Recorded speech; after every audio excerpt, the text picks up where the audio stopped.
Welcome to the PatriotCast, your number one spot for everything New England Patriots. Hosted by Billy from Patriot Focus. Now, let's get into it. What's up, everyone? I'm Billy with Patriot Focus. Today, I'm joined by HawksOrbit on Instagram. It's gonna be a fun one today. We're gonna be doing a crossover for the Super Bowl, our last crossover of the year. I'm Billy with Patriot Focus. Welcome to the PatriotCast. HawksOrbit, do you want to introduce yourself, where we can find all your work? Okay, so basically, I'm HawksOrbit, and I run HawksOrbit on Instagram, TikTok, X, and I believe Threads as well. And so you can find me on those four apps, and yeah. All right, yeah, everyone go, make sure to go. Yep. All right, make sure to go follow him on all those. You can find me on Patriot Focus on all of your socials. So to get things started here, it's gonna be a pretty fun show today. We did a crossover in week 2 of last year. We were just talking about it, which was our first crossover ever. So it's always fun to have you back. And yeah, today we'll be going through key matchups for the game, injury report, our predictions, and we're just going to be analyzing it.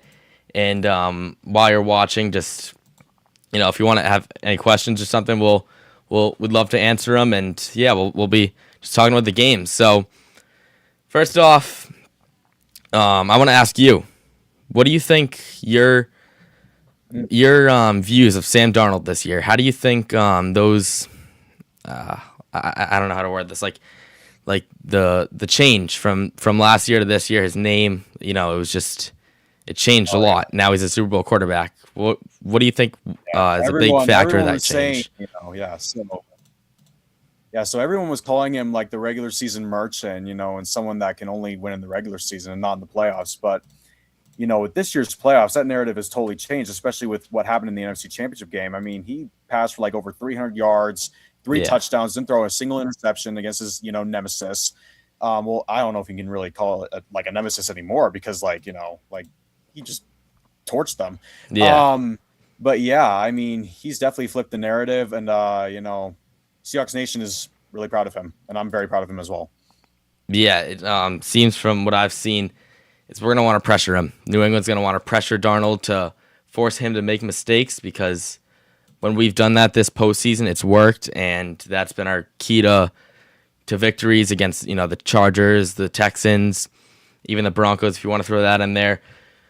So both these teams, Pats have won 16 of their last 17 games. Seahawks have won 9 straight games in 14 of their last 15. Does that sound right? 14 of the last 15. Quite the clash. Yeah. So both of them have really good back half of the season.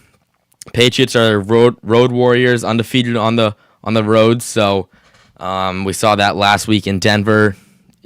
Last week in Denver, it was kind of weird to compare this week or last week in Denver to any week, I guess, because it was snowing, facing a backup quarterback.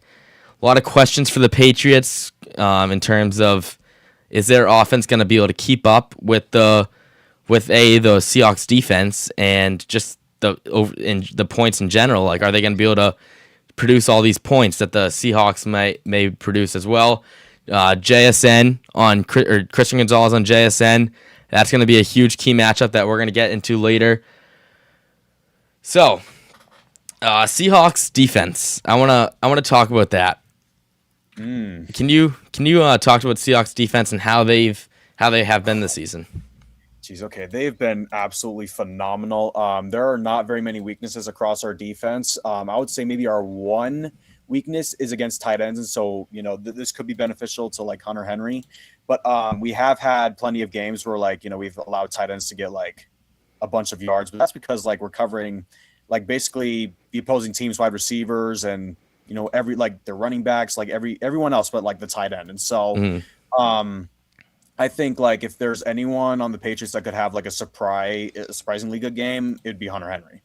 Yeah, I've been seeing that a lot this week.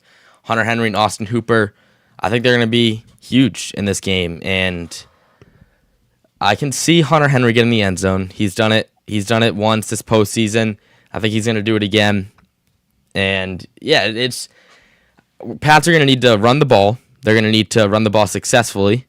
And, yeah, if Drake Maye is able to do what he did in the regular season and keep doing that all game. You got to play all 60 minutes because that's been an issue for the Patriots. Most of the year, they haven't been able to play all 60 minutes. There's normally a quarter in there. One thing I've noticed about the Patriots is that they need to play all 60 minutes of the game. Yeah, it's a young team. But it's I hard but I have no doubt they're going to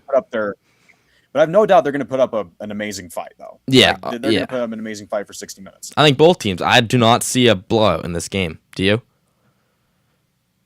Yeah, no, it's gonna be very close. Like I see it being like a touchdown difference, maybe a field goal difference. Like it's gonna be very close. It's gonna be a nail biter. Yeah, and Seattle, like Seattle's a great team, and it's even special teams. It could come down to something like that, with a one missed field goal that could change this whole game. I've seen a lot of comparisons with the Patriots Super Bowl in 2018 versus the Rams. I'm not sure if you watched it, 13-3 final score. Lots of comparisons to that game and this game because both defensive matchups, offenses are great, but these defenses are just so dominant that they can take over this game, especially the Seahawks defense. I mean, Nicky Manwari, that's a huge question right now. Would you like to talk about Nicky Manwari? I mean, we're not in the injury report yet, but we'll get to that for sure. Yeah,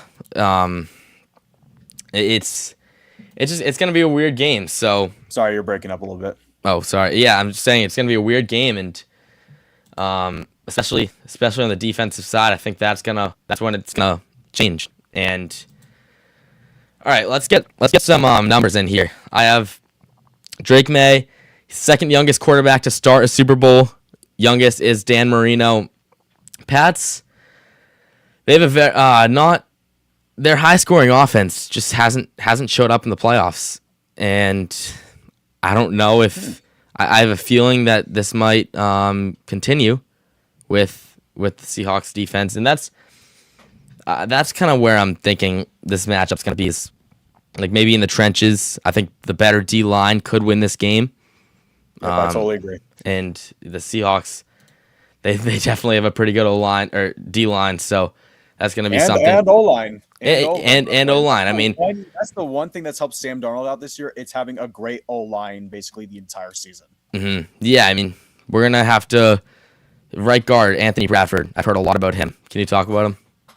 Yeah, he's that one weak link across the offensive line, but he's actually been playing better in recent weeks, and so honestly, I can see him doing just fine this game. I mean, the Patriots might have Milton Williams on him, which I mean that could be an issue, but I mean, as long as Anthony Bradford is able to do like just fine, like these past couple games, then I mean, I'm sure the rest of the offensive line will be just fine. Yeah, and I've seen it everywhere that Anthony Bradford's going to be an issue for the Seahawks, and Milton Williams, I hope he would normally go against Gray Zabel in this position, but you're crazy not to move him, right? I mean, Milton Williams has been huge this postseason for the Patriots. Yeah. Caleb Chason has been huge, one of the edge rushers. But yeah, let's get into injury report and injury report for both teams. I'll start here. Robert Spillane, he was limited on Thursday and Friday, did not practice Wednesday. He is questionable going into this game with an ankle injury. Back half of the season, he's been good when he's healthy, right? Week 15 versus the Bills coming off the bye. He was questionable going into the game, and he was listed active, didn't play a snap. So it's one of those situations with him.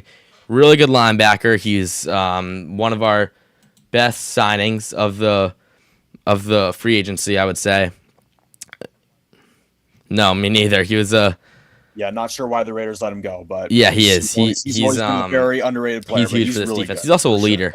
Sure. He's able to lead this team, at least especially the linebackers crew. So that's definitely one. I'm not sure his status. I think he probably will play. Definitely, yeah. Yeah, so I think he will. But I'm assuming he's going to. He's been hurt a little bit of the season, so I think he will, but maybe not 100%. Harold Landry, listed as linebacker, more of an edge rusher. He probably will play. He was limited Wednesday and Friday. Did not practice Thursday. Interesting schedule, but he should play. I love Harold Landry, but I feel like I'm not going to say better if he doesn't play, but the front half of the season he was a lot better. That's why he's tied for leading the team in sacks. Numbers are a lot better than how he is, I would say. So if he does play, it's not going to be huge for us. Joshua Farmer, he is listed as out. He's been on IR for a good portion of the season now, and it's just another week without him, I guess, and he's out for the season. Terrell Jennings, a third-string running back. When he is in, he was not activated from IR, which he was probably capable of. He just wasn't. So he will not be playing either. Injury report for the Seahawks. Do you want to go through that?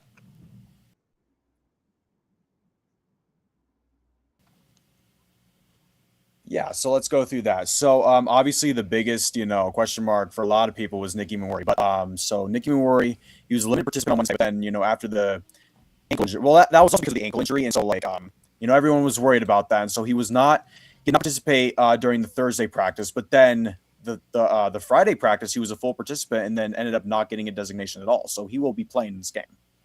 Yeah, very very interesting situation for them getting hurt on Wednesday, and I'm not sure if you saw the video of him. Looked like him going to a hotel. I saw that. I posted the video myself. The moment I saw that video, I made sure to post you did. It because it honestly did not look that bad. That's interesting. When I watched the video, I was like, okay, that's not as bad of a limp as I was expecting. Seems like an injury. Yeah. That he could totally play through. Yeah, for sure. It looked great, especially for, for a Super Bowl. And so quickly it just happened. But he's gonna play. He said, you think he's gonna be 100%? I don't know about 100%, but probably 90%. If I were to guess. Yeah. So he's done. He's huge I would say probably X factor for that defense, right? For the Seahawks defense, he's huge. So let's get into key matchups.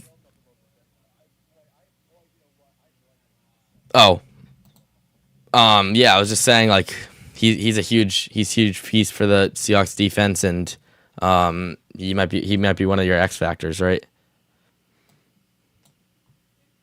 Oh, might have broke it up again. All right. Let's get into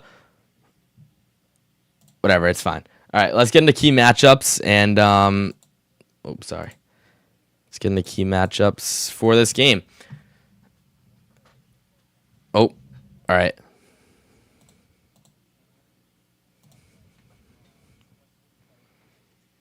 Oh, right. Wait, there's actually one part of the injury report I forgot to mention. So, fullback Robbie Oots, who's actually been a huge presence in our run game, by the way, is questionable to play with a neck injury. All right, is that a big? No one really if he doesn't play, is that play or not? Significant? I'm guessing he probably will because it's the Super Bowl. But then again, there's no way to be sure.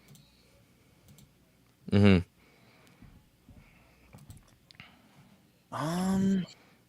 Our run game has actually been pretty good without him playing. All right, let's get into throughout the past some key matchups. I've had some games we've rushed for at least 100 I've had some since the beginning of the week.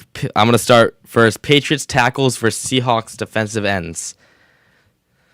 There's one significant Patriots tackle I'd like to bring up is Will Campbell. I'm sure you've heard his name. Yes, that's going to be for Will Campbell. I'll start with him.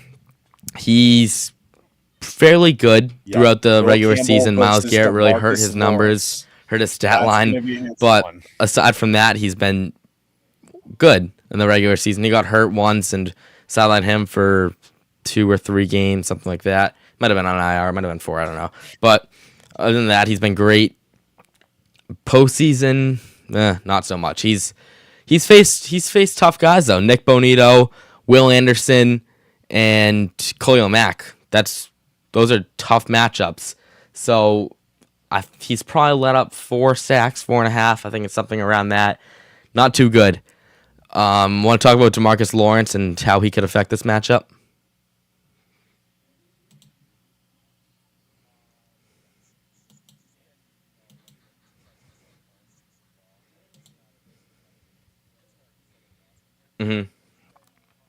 Yeah, so he's just been, a huge presence like all season long. Like it doesn't matter who's been it doesn't matter who's like across from him.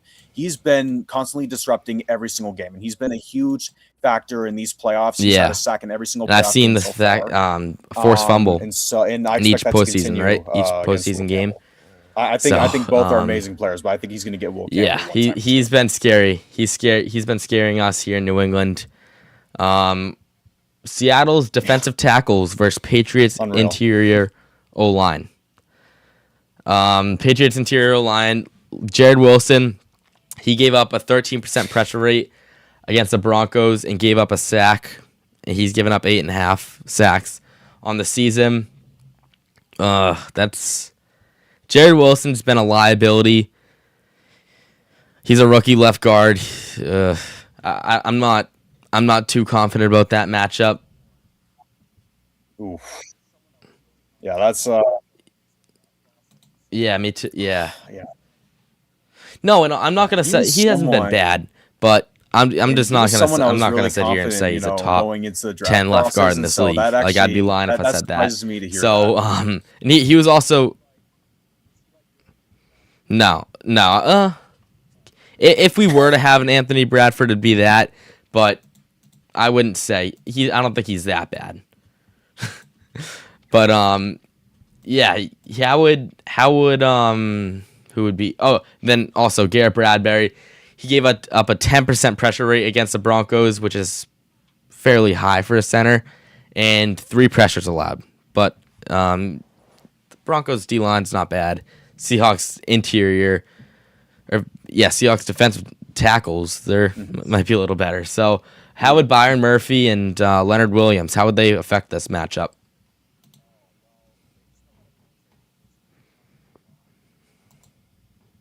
Yeah.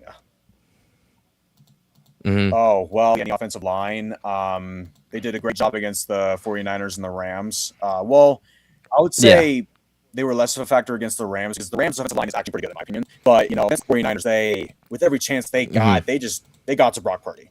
They got to Brock Purdy.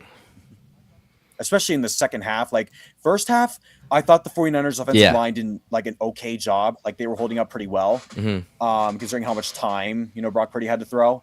But then in the second half, that's where everything broke loose. And, they basically penetrated through the 49ers offensive line. So, I mean, I definitely expect Leonard Williams and Byron Murphy to have and a big impact it's in all this game. like we said earlier. It's about the defensive line. Who can be better in the trenches? That's going to be huge this game.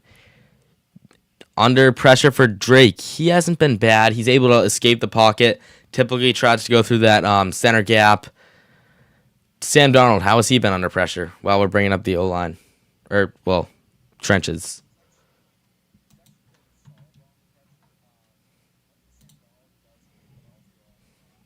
Ooh. Yeah, I have. He's actually been solid while under pressure. One thing Sam Darnold does really well is throw on the run. I don't know if you've noticed that, but that's like one of his strengths. Then under pressure, he has been solid this year. I haven't really noticed any major flaws while he's been under pressure. Like you probably noticed it more often last year with the Vikings, but this year it hasn't. He stepped up in the pocket. He's been more confident and.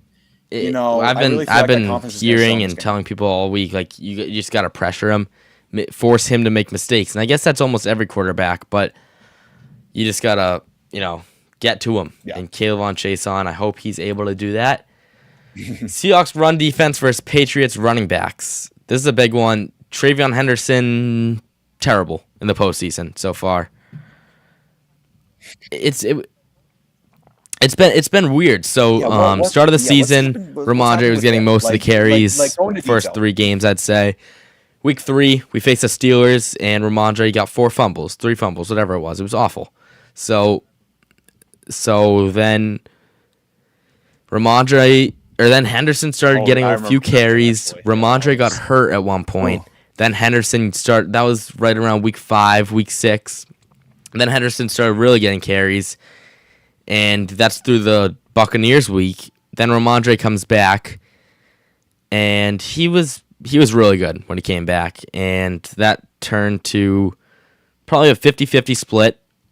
and now since probably week 17, I'd say Ramondre's getting 80% of the carries, and I like it. It's Henderson. I would love to use him because he's such an explosive player.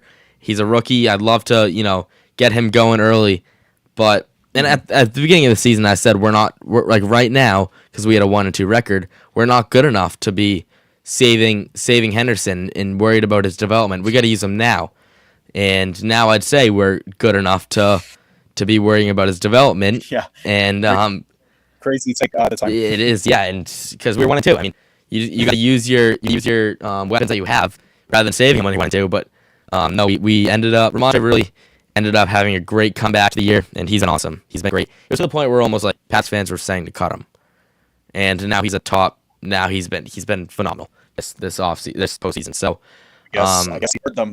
He did. Yeah. Also, he went through a loss in the probably middle of the season. Ever since then, he's been awesome. So, been great seeing him. He's had 70+ rushing yards in back-to-back games, and Henderson, he only had 3 carries last week, and he's had less than 30 rushing yards per game in the postseason. So I do not expect him to get many carries. I don't know what the number will be, but in the snow, he only got 3. And we ran the ball a lot. So I don't expect him to get much. Yeah, and then when it comes to like our run defense, I think there's like this trend where it's been a while since we've like given up 100 yards to one specific running back. Like I don't think it's like rushing yards, like it's basically like just one running back specific. Like it's been a while since a running back has been able to get 100 yards individually against our run defense. Yeah. Yeah, and it's that's going to be a huge matchup too. Every single matchup in this game is big, right? It's the 2 best. Hypothetically, it's the 2 best teams in the league. So it's every matchup's going to be big. Seahawks, they've allowed 3.5 yards per carry, which is first in the NFL this season. So it's going to be hard to run against you guys. Hunter Henry versus Seattle defense. We briefly talked about this earlier in the show. Hunter Henry, he led the team with 7 touchdowns this season, and he's been a great safety blanket for Drake for the beginning of Drake's career, even this season. Now we're able to trust him, have him go out on maybe a little deeper routes. He caught the lone touchdown in the wild card versus the Chargers. So, he's been great for Drake, and he's been known to be not a great blocker, but anyone can go give a chip block and go run their route. So, you mentioned earlier about Seahawks defense versus tight ends. Anything else you would like to say about it? Just gotta make sure we're covering, the Patriots tight ends. Like that's basically the main thing here. Like we struggled against tight ends like Trent Bride, George Kittle. Yeah. Which all they're good tight ends. Yeah, those are really great tight ends. Great tight ends. It's not entirely surprising that we're struggling against those. Yeah. It was like lesser known tight ends that would sometimes, have better than usual games against our defense. Jake Tonjes, is that one of them? Oh yeah, Jake Tonjes. Jake Tonjes. Yeah, he caught his. I believe he caught his first career touchdown against us in week 1.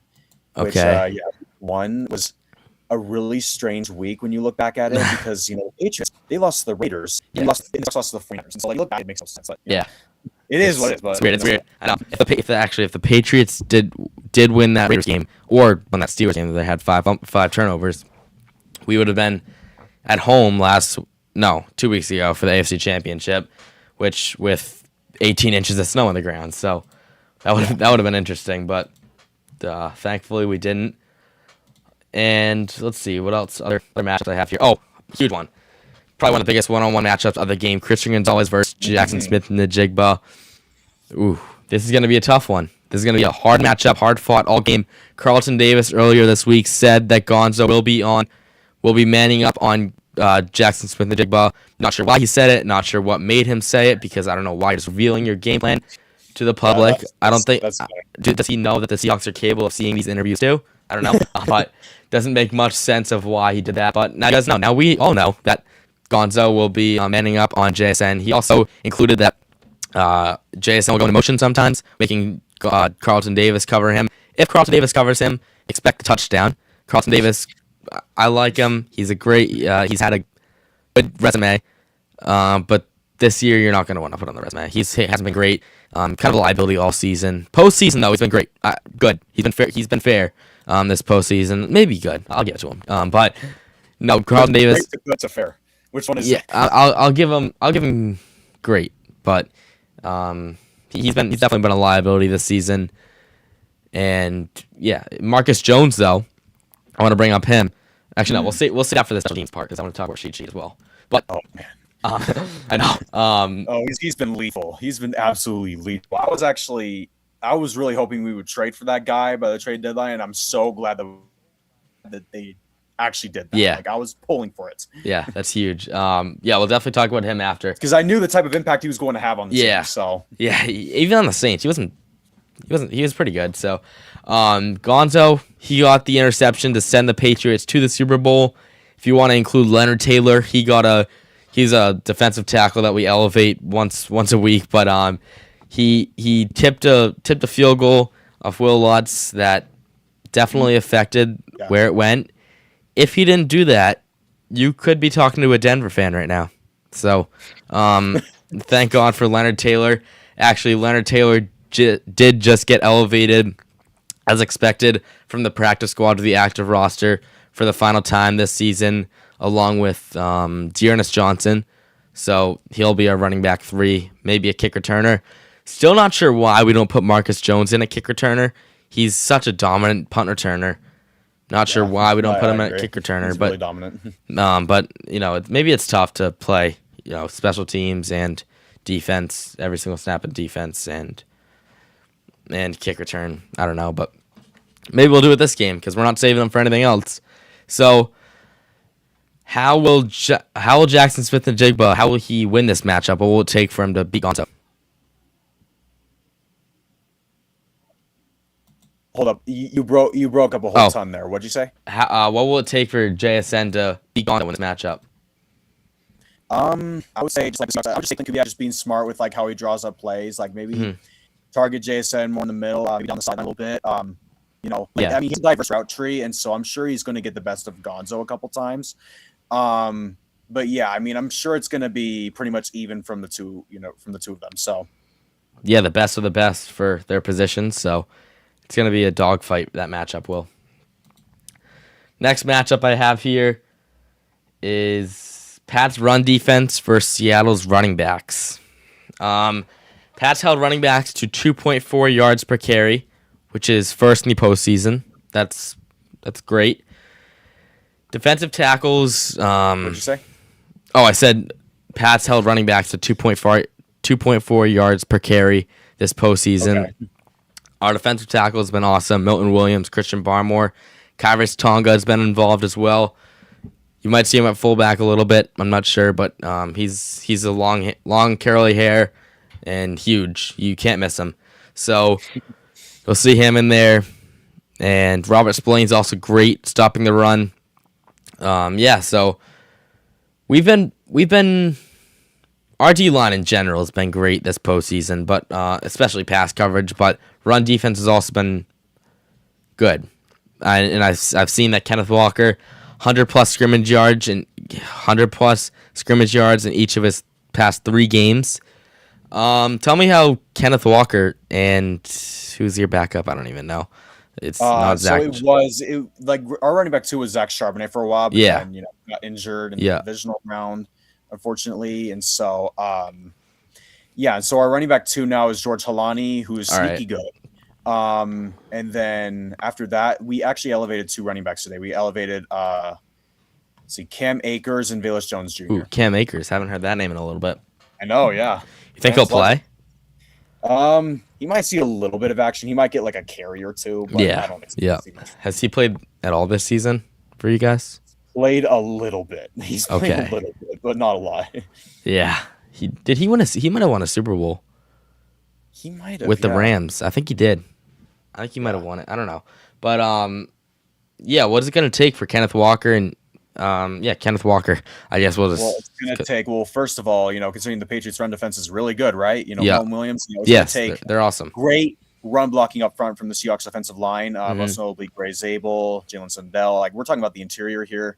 Anthony Bradford. You can't just bounce outside every single time. Like it might work sometimes, but then other times it's probably not going to work as much. And so he's going to have to try to work his way up the middle, which I can see him doing. It's just that's going to require better blocking up front, which I've seen better blocking up front in the playoffs so far. So that's a good sign.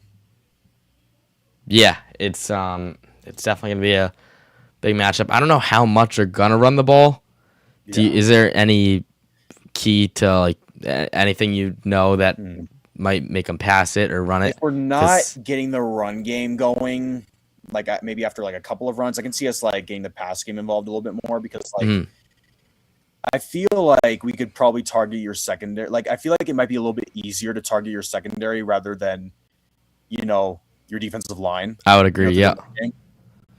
Yeah. I mean, our safety Craig Woodson, he's rookie. I'm not sure if you heard his name at all in the draft process from Cali. Yeah, he's been awesome this season. Day 3 pick.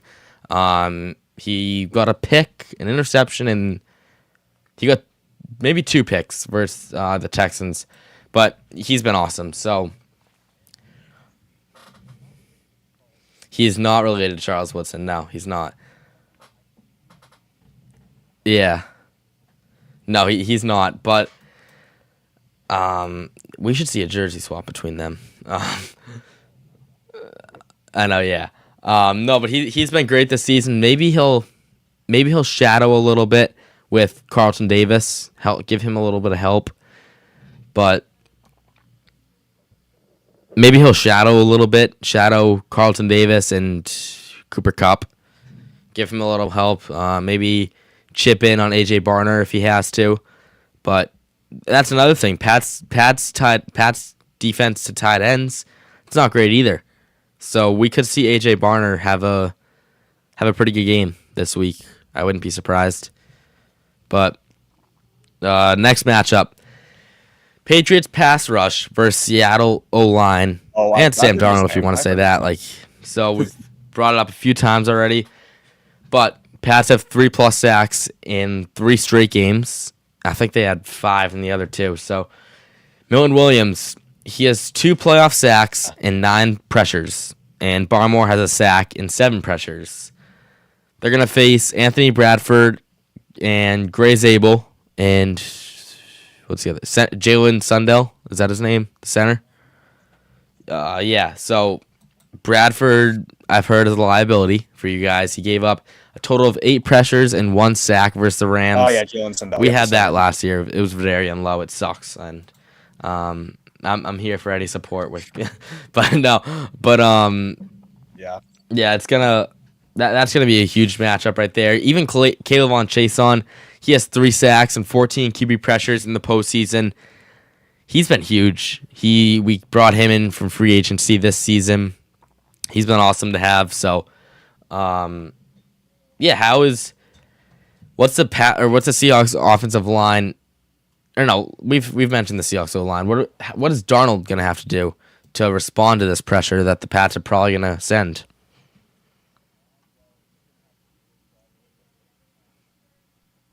Well, he's gonna have to get rid of the ball a little quicker, in my opinion. Sometimes, he'll have this habit of holding on to the ball for too long and it'll result in a sack. I feel like in the playoffs he's gotten better at getting rid of the ball quicker, which is key. Let's say, he is under pressure and he still has the ball. I mean, like I said, he's just gonna have to find an open man downfield. And it's gonna be tough to find these open guys against Gonzo, I think. But it's JSN, so he's the best receiver this year. He won Offensive Player of the Year. I'm not sure if you saw the NFL honors, but gotta learn. That was stupid. It ruined it. That was not cool of Drew. Almost ruined the. That was not. Just what are you doing? Yeah, now everyone's just gonna remember what he called him instead of the actual bruh.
What are you doing? I know. Did JSN talk about it at all? There hasn't been much media. I don't think he's focused on that. Yeah, no, he's definitely not. But like, it's weird. I honestly would not be surprised if he hasn't even noticed it yet. Like, I really feel like he's not locked in right now. Yeah, definitely. Yeah, that O-line, that's going to be a big matchup. So we mentioned Rashid Shaheed and Marcus Jones. One of my uncle's friends, family friend, he saw Kyle Shanahan. This is kind of off topic a little bit, but it's about Pat Seahawks. He saw Kyle Shanahan in a Las Vegas bar probably a week ago, and he asked him. He said, "What's it gonna take for the Patriots to beat the Seahawks?" He said Marcus Jones, and how it's gonna take Marcus Jones' special teams, and the special teams is gonna be a huge factor in the Super Bowl. I'm assuming when he said that, Rashid Shaheed is also going to be a big factor. Maybe not just for receiving wise, but also special teams. He took an opening kickoff back. Was that in the divisional? The opening kickoff? You completely broke up there. What'd you say? The Rashid Shaheed kickoff, was that taken back in the divisional? Yeah, that was a divisional round. It was very first play of the divisional round. Yeah. We took it to the house. Yeah. Comment in here: JSN versus Gonzo, man or zone coverage. I think they're gonna do a mix of both. I would say they're gonna man Gonzo with him, and like Carlton Davis said, I think when he motions, I don't think Gonzo's gonna motion as well. But that's also, I feel like, a mix of both zone and man. I don't know. They haven't really hinted how they're gonna do it. I would go man. I would go man with Gonzo and JSM. But yeah, it's gonna be a great matchup. It's gonna be fun to watch. What else? Rashid Shaheed. We were talking about him. I kind of interrupted us on that. But how is he gonna be dominant in this game if special teams are a big factor? Like. Well, I mean, that's a great question. So, I mean, he just has to find, an open space. And, like, once he finds that little, once he finds that little, open spot, then, like, he's going to, I guess, return it pretty far. I mean, like, it's, special teams, it's, like, kind of tricky to know, like, when that's going to happen or it is to happen because, like, sometimes I call it like, it requires a little luck sometimes and just excellent, blocking from everybody on special teams. And so, I mean, but like what really helps though is like he's really electric. He's really fast. Okay. And so I feel like sometimes he can just find an opening himself and, like we've seen several times this season, he can just take it to the house like that. I mean, doesn't even require great blocking. He can just do it. Yeah. And Marcus Jones is almost the same way. Not a kick returner, but punt returns, he's been huge. I mean, Monday Night Football week 13, I'm going to say. Kind of guessing a little bit. But he took one to the house versus the Giants, and he got a pick six the game before, so that was 2 touchdowns in a row for him. But, no, he's been great. This is probably his best season of his career, and he's probably played 5 seasons or so. He's been awesome this season. He's been so fun to watch, and hopefully he can finish it off with maybe an interception on pressure Sam Darnold and force him to throw it to Marcus Jones. But if not, on the special teams wise, punt returns would be huge if they give him a ball. I mean, both punt returners, they might not even see the ball because nobody wants to see him. Nobody wants to see him with the ball. Yeah, everyone wants to kick away from them. And I don't blame him. I mean, Marcus Jones, he's been kicked away from. He's probably had 3 punt returns all postseason, maybe 4. It's just something stupid like that where nobody's touching him. Nobody wants to have that chance. And I'm sure maybe Rashid Shaheed's in the same situation. Yeah, he definitely is in the same situation. Teams are trying to avoid him as best they. And I don't blame him. I would be trying to avoid him as well. So, yeah. And also, Bryce Baringer, punter for the Pats, he's had a last game wasn't too good. I will say that, and he hasn't been great this season. He's a very good punter, but hasn't been great this season. So normally you don't really see that out of punters much. Like you don't really, but like, you don't see a punter's bad unless like you don't talk about a punter unless he's bad. I guess you don't say a punter's doing great this season. Like just nobody says that. But yeah, we haven't been talking about Michael Dixon. No, exactly. So he's probably been great. Same with like if we do talk about him, it's because he made a great punt. So yeah, so that's not us. But I mean, Barringer's not bad, but yeah, he's not bad. No. So Kayshon Boutte's also going to be a huge factor in this game. If you see him, he might. Hasn't he like just emerged this year? Like, yeah. I mean, isn't this like the first season where like he's been the main factor? Yeah, this is. So I want to go through his career, I guess. He was supposed to be a high draft pick. Exactly. He came in 5-star recruit to LSU. Very packed room with Jamar Chase, Justin Jefferson. It was that team. So like, how you would expect next to nothing, right? It's hard to get snaps in that room and work with that room. Malik Neighbors, Brian Thomas, it's tough. So freshman year, last week of the season, he goes off 321 receiving yards.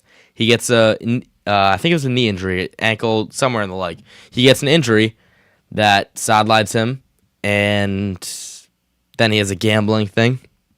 Now teams are worried about the gambling thing, maybe character issues, and even the injury. That's a huge thing that teams are worried about. Gambling thing wasn't as bad, I don't think, before the draft process, but after the draft process, teams are going to view that as poison to culture every single time. Like, they can.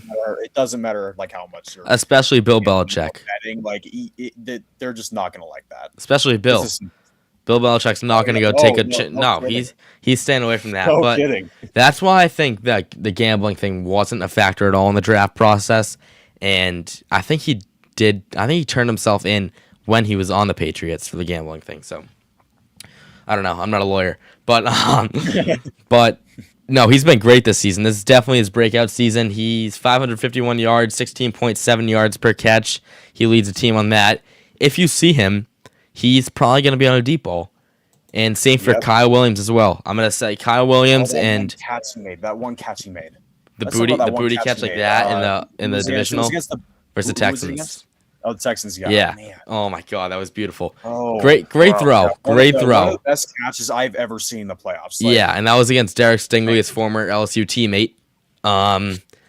Great throw, I would say, but the catch was great throw, but even better catch. Catch was it was awesome. So yeah, I have if we do see Boutte this game, it's probably going to be for a deep ball or just a routine receiver play, but. Yeah, he's been awesome this season. Mac Hollins, he came back last week for the AFC Champion. 2 weeks ago, sorry, I keep doing that.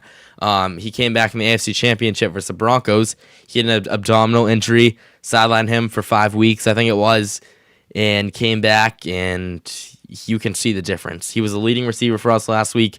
Doesn't say much because he only had 51 receiving yards, but he's been huge for us this season because noticing that his presence not being there, noticing his absence, you could just tell that something was missing. Something, because he's not only is he a good receiver, he's big, so he's able to get the first downs. Drake throws high on him. Drake's always throwing high on him. He likes it. He likes the high ball. So then he goes to throw to Pop Douglas, who's 5'8". You can only imagine where it goes. So that was kind of. Drake's issue with Pop a little bit in the season, and then Kyle Williams as well. Kyle Williams, I'm sure everyone's heard his name in draft process. Yeah, which I mean, I at some point I think he's going to emerge. It's been a slow start for him. It has, and you have a room with Stephon Diggs, who you want to use because you just signed. Mac Hollins, you want to use because you just signed. Pop Douglas, who's so explosive when he gets a ball, like a screen or something. You got Efton Chisholm, who I don't know how you're not going to use him much, but he's there. Yeah. He's actually, when you see him in the game, it's probably going to be a run. So, just saying that here, that it's if you see him in the game, it's probably going to be a run. I feel like that would be more likely if the Patriots weren't able to get anything going with Ramondre Stevenson or Travion Henderson.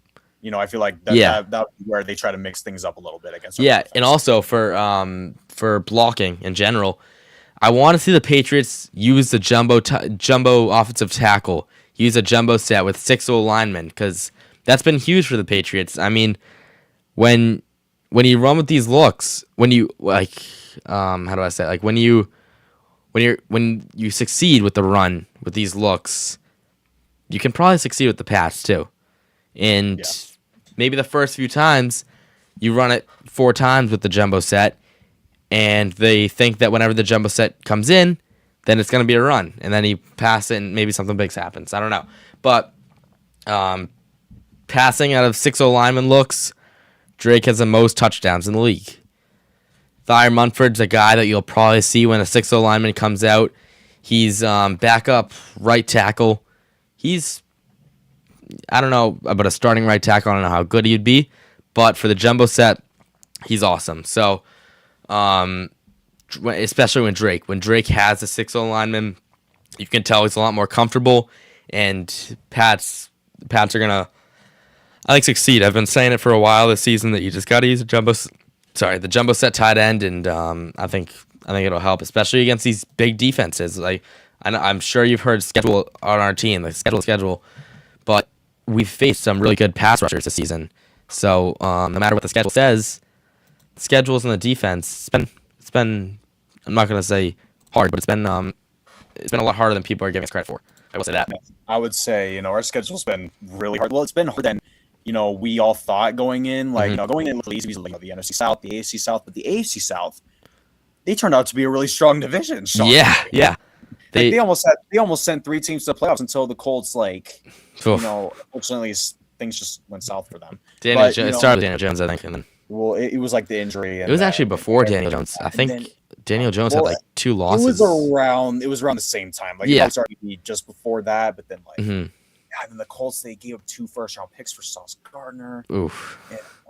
And, man. The Jets, I will say, no matter, it's the Jets, and the Jets are, known to be an awful franchise, but I will say they have a future ahead of them with these picks, and quarterback, they're going to need one, but I'm sorry, I don't know why I interrupted you about the Jets, but keep going. Yeah, anyways, but yeah, our schedules, it was pretty hard this year. We faced the Rams and the 49ers 3 times, which is ridiculous. And then we also faced the Steelers, the Panthers, which, the Panthers, you can kind of count them. They were a playoff team, I guess. Yeah. And then we faced the Buccaneers when they were hot. Yeah, we kind of cooled them down a little bit. Not to I think we started there. I think the Pats started their losing issue. But yeah, schedule for the Pats have been interesting. That's interesting, actually. It started. You completely broke. I know. Yeah, I saw that it broke up. I don't know. I don't know why this keeps happening. But the Pats have allowed under 195 passing yards in 10 straight games to opposing quarterbacks. They've allowed 2 teams to 25 plus points this year. So only 2 different teams. I wonder if the Seahawks are going to be a third. I don't. Everyone's saying the under is a huge thing. It's going to be a low scoring game. I can see it to the point where offenses take over, and the offenses are just keeping up with each other. Darnold throws a touchdown to JSN. Drake answers. It's just answer after answer. I can see that happening. I'm not saying it's going to happen, but I wouldn't be shocked if it did. Because I feel like I can just see it happening. It happened kind of with the Rams-Seahawks game, right? Maybe not to that extent, but it was high scoring. Did you guys think it was going to be high scoring? I'm not sure. I thought it was going to be about in the middle. I didn't see it being high scoring or low scoring. Yeah. I thought it was going to be right in the middle. Yeah. And I guess that was kind of right, but it was. I would say there's a little bit more scoring than expected. Yeah. Connor here. Do we know what the defense ranks that Drake played throughout the season? He played the 20th hardest defenses in the league. Not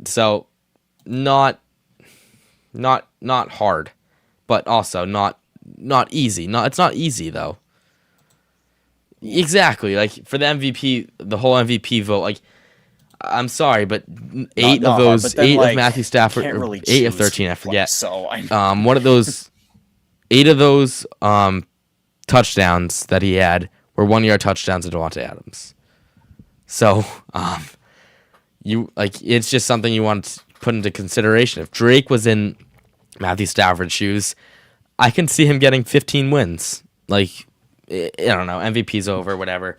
Can't complain too much. I just think, it's just like nothing you can do about it. But I just don't agree with it. Pats have allowed under 17 points in each of the last 3 games. So, it's been low. Pat's defense has been on this season. And like I said, they're 9-0 from home.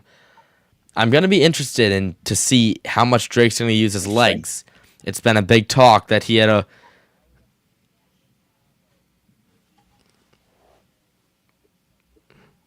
He can, yeah. Oh yeah, that I was actually waiting for you to mention that. Like he's not going to be afraid sometimes when Drake Maye to run, and he's not going to. He might not slide. Like especially when it's like 3rd and long. He's one of those guys that he's not saving. First down with his legs. He's not saving himself for the off season. He's not saving himself for the Bahamas. He's one of those guys that I can see diving on that football. Yeah, although that's what he. Yeah, although that. Yeah. Oh, he definitely should. Yeah, I feel like that's something. Drake Maye should probably start trying to do at some point. Sliding down after running. Like you don't want to be doing that forever. Or else no, yeah, it's definitely a thing he should work on. Super Bowl though, get those extra yards. Super Bowl, yeah, get those extra yards. But get those yards. Yeah, he's kind of that guy that like will put his body on the line for the good or for the bad. I think he would have dove from that Cam Newton fumble. But I don't know. Cam Newton, have you seen his comments about Drake this season? Oh, yeah, I have. Yeah, fool's gold. Oh, he's a joke. But Cam Newton can be annoying sometimes. Oh, yeah, especially as a Patriots fan. Screw him. Anyway, I don't want to say something I don't want to say. So, Drake Maye, he had 10 attempts on 65 yards, or 65 yards on 10 attempts, 6.5 yards per carry and a touchdown against Denver. He's had 40-plus rushing yards in 7 games this season. When you do see him run, you're not going to see him run around. You're going to see him go through the middle. The O-line's going to be able to create separation between the middle, and Drake's just going to step up, and he's gonna run. So sometimes he'll step up, and I'm not going to get up and do it, but sometimes he'll step up and do that little back foot little on the run thing that he likes to do. So that's always big for him. Under pressure, he's able to respond, and maybe us having the worst offensive line helped last year. But I've talked about last year so much. There was a benefit in that, right? So exactly, yeah. You're going to see a benefit with Anthony Bradford when you change him. Oh. Yeah, Sam Darnold will be able to roll out a little bit more. I know, yeah. Hopefully we can passes down the field. Yeah, hopefully we can make Sam Darnold see ghosts, because, but the Seahawks have allowed 5 yards per carry, 29th against quarterbacks. So Seahawks, rough defense against scrambling quarterbacks. Drake's got to use that. He's got to use that as an advantage. And I do expect him to use it at some point throughout the game. I am just hoping that we are able to contain it, because if we're not able to contain it, that's annoying. Yeah, because the right shoulder. He's not. I think he's gonna be 100% no matter how bad the shoulder is. But when he has an open lane, but he has someone 10 yards down the field, he's probably gonna run it, because save that shoulder, and maybe that comes down to the ability to extend plays for him. That's something he's gonna want to do. I want to see us involve Pop Douglas a little more this game. He's been quiet a little bit, but while a divisional round, he did score a touchdown. He'll normally come out in the first few drives, and then he'll slow down and then maybe come back. But Pat's despite all the schedule talk, we have faced elite defenses. Actually, we made history. Chargers 9th in points per game allowed, Texans 2nd points per game, and Broncos 3rd. Now they face the best. So, it's been a lot harder than everyone's said. Yeah. So, 5 sacks taken in the last 3 games. We've won all 3 of them. So, I wonder how much these sacks are going to affect us. Hopefully, he doesn't get hurt and he can, get up and keep moving on. But yeah, it's definitely going to be a good game. What'd you say there? I was talking about I was talking about how he's taken 5 sacks in each of his last 3 games.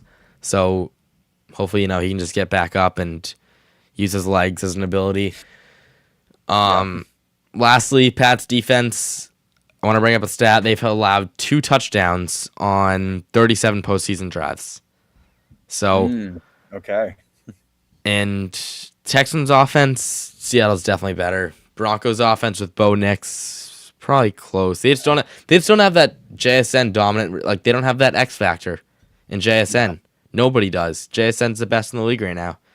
Yeah, so, that's kind of where everyone's even. And then you got to worry about Rashid Shaheed. Yeah, even Cooper Kupp. JSN covered. You might have JSN covered, but then you got to worry about Rashid Shaheed. You got to worry about Cooper Kupp, and Cooper Kupp is Super Bowl experience. Exactly, so, I was just gonna say, and then AJ Barner too. Thinking, Cooper Kupp could be our ultimate X factor. Like, he could have a bigger game than expected. Yeah, even AJ Barner, if you want to throw him in there. Yeah. K9 Kenneth Walker, he might. Do we see him out of the backfield catching passes at all? I can see that. Is that a thing for? Yeah. So he's actually been a huge factor throughout our postseason run. So exactly. So if we come in here thinking we can pressure Sam Darnold the entire time, he's gonna have that guy in the back pocket to toss it to and let him take it in his own hands for that rest of the play. There's so many ways we can analyze this game and bring it, but there's so many predictions we can say. I just don't know how to because there's so many different factors of this game. We have the trenches. We've brought up the entire show. There's a JSN Gonzo matchup. Carlton Davis on Cooper Kupp. That could be an issue as well, like you just mentioned. Cooper Kupp. And then there's special teams, and then there's exactly. And then there's the quarterbacks, and the offensive lines. And with both teams having that, weak link across the offensive line, seems like a pretty even matchup. It could even come down to coaches, right? Like, the 2 Mikes, Mike McDonald and Mike Vrabel versus Mike. Exactly, those are 2 great coaches, and Vrabel set the identity he's talked about all season. He said, "I want to build an identity with this team," and he has. He's a player's coach. He's someone that everyone wants to play for. So. This is such a big, obviously a big game for both teams, but it really starts our if we want to make a dynasty out of this, it starts it. Sam Darnold, he's either how one. old is he? I think honestly, I think both teams are really well set up for the future. Me too. And so honestly, I can see either team having up to 5 years to get it done. Both teams are incredibly young. Both teams have a very how young is Mike Vrabel? Mike Vrabel's 40 something, maybe low 50s. Well, he's still got plenty of time. He's got 15 years. Yeah. Oh, you got someone at the door. Warriors. Warriors. Come out and play. Yeah, it's gonna be something. So Matt Collins does that all the time. Have you seen him with the bottles? He'll cling them up. So it's not that weird. It was definitely weird, but if you know context, then it clears it up a little bit more. But yeah, it's gonna be something. Last segment here. Predictions for the game. We've talked about it all show, but let's see what we think. What's gonna happen? Do you want to go first? Or you want me to? I'm gonna go. We're just doing score predictions, right? Yeah, score predictions and maybe something that you think might happen. I got a nail. Well, actually, I got the Seahawks winning 27-20. I think, it's possible that this game could go a little over the over-under. Me too. I agree. It's like 45.5, right? Yeah, I think it is 45.5. Okay, so in this case, it would be 47 points. So it would be slightly over. And so, yeah, I have, this game going slightly over the, over-under. And, in terms of, like, one key stat that I'm going to point out, like, in terms of, like, why I think the Seahawks are winning 27-20, I really feel like Jason could have a huge game here. That's the big thing for me. Yeah. And then just also Cooper Kupp's presence, that really helps out too. Yeah. I think when it comes to Cooper Kupp, it's gonna be Carlton Davis. He's been great this postseason, but he's been awful this regular season. So it could come down to him. Mm-hmm. All right, mine going to go a little closer. 27-24 Patriots. I think it's gonna be higher scoring than everyone's saying. I think that 45.5 line is gonna be on the over.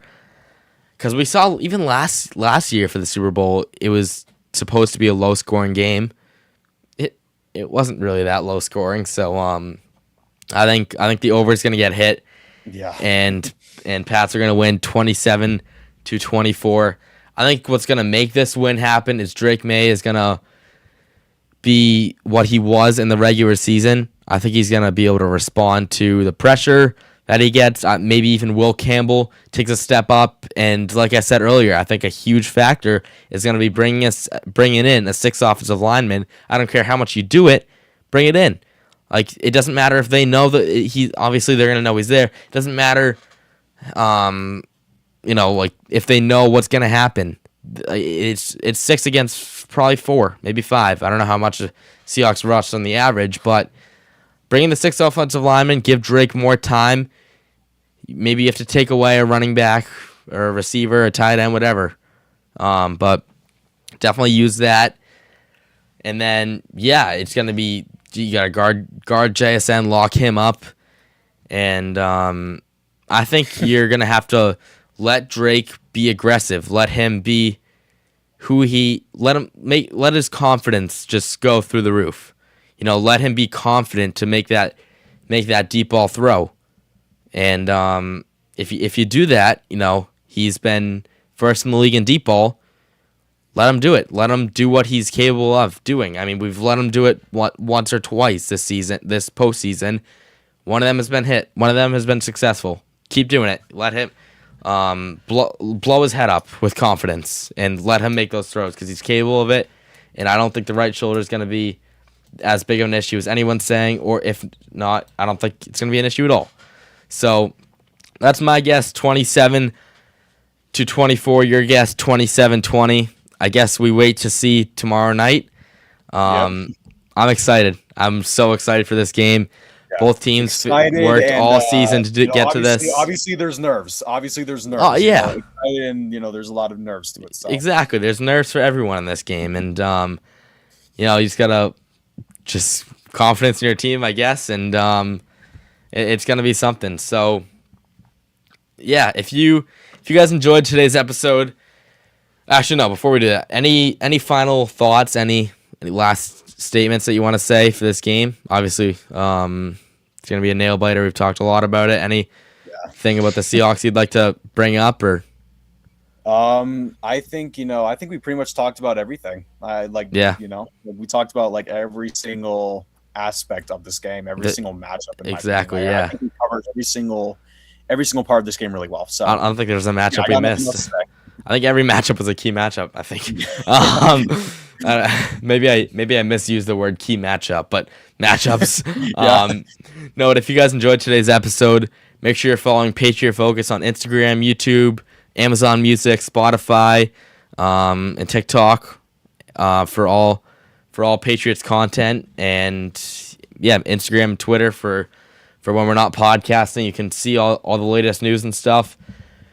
So thank you again for coming on and giving us a preview for what to expect for the Seahawks. And where can we find your work once again for anyone still here? Okay, so you can find my work on Instagram, TikTok, Threads, and even X, or also known as Twitter. So. Yep. All right, make sure to go follow him at hawks.orbit, and I think there's an underscore in there too. Yep, and yep, Patriot Focus on Instagram. Thank you again for joining us tonight. Thank you for all of our listeners listening in, and it's gonna come down to Sunday night at 6:30. So I'm excited. I hope you guys are excited. We missed a question. What are your thoughts on our O-line? I think we're going to do great, hopefully. But no, back in the episode, we talked about it a lot more. I'm going to get off here. So, once again, thank you, everyone. You broke up? Oh, no, I was replying to a comment. Thank you, everyone, for listening in tonight. And, yeah, go Patriots and go Hawks in your situation. But, yeah, go Patriots, and thanks for everyone listening. And, yeah. Yeah, and I appreciate you hosting me, by the way. Of course. No problem.